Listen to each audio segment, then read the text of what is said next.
తాకట్లో ఉన్న బంగారాన్ని విడిపించి ఆ రోజున మార్కెట్ ధర కట్టి మిగిలిన డబ్బును మీకు అందిస్తుంది కొమ్మూరి గోల్డ్.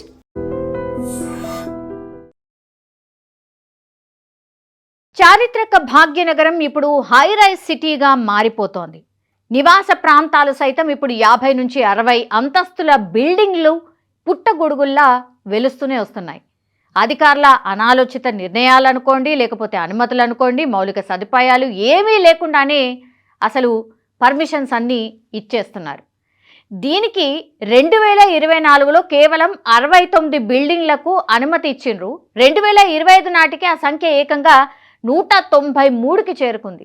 రోడ్ల వెడల్పు అనుకోండి, జనాభా ఒత్తిడిని అనుకోని అసలు లెక్కలోకి తీసుకోకుండానే అనుమతులు మంజూరు చేస్తున్నారని ఇప్పుడు విమర్శలైతే వస్తున్నాయి.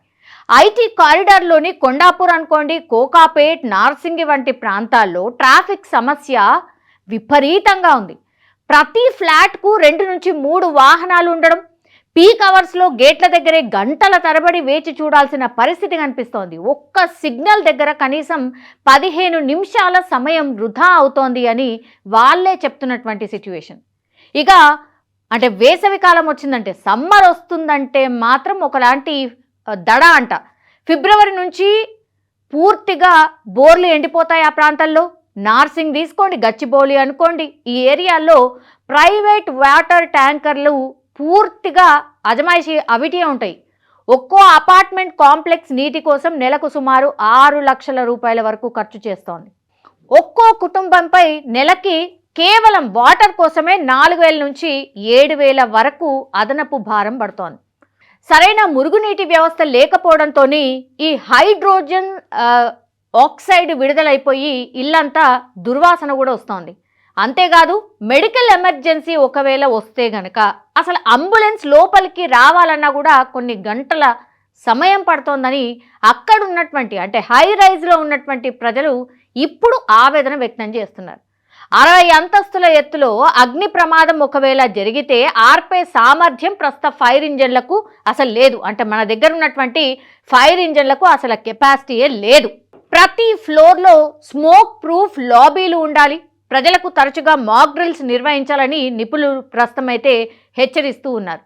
ముంబై ఎట్లయితే మారిపోయిందో అట్లాంటి సిచ్యువేషన్ ఇప్పుడు కనిపిస్తోంది.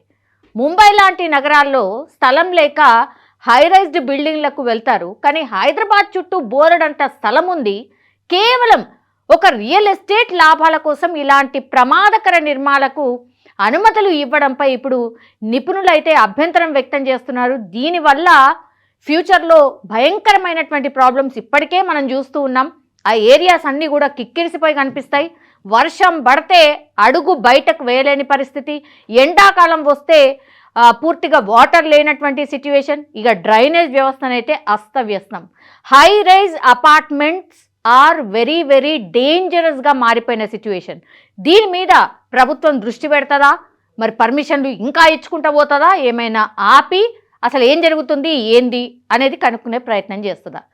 ఇప్పుడు అందరూ మాట్లాడుతున్నటువంటి పరిస్థితి కనిపిస్తోంది.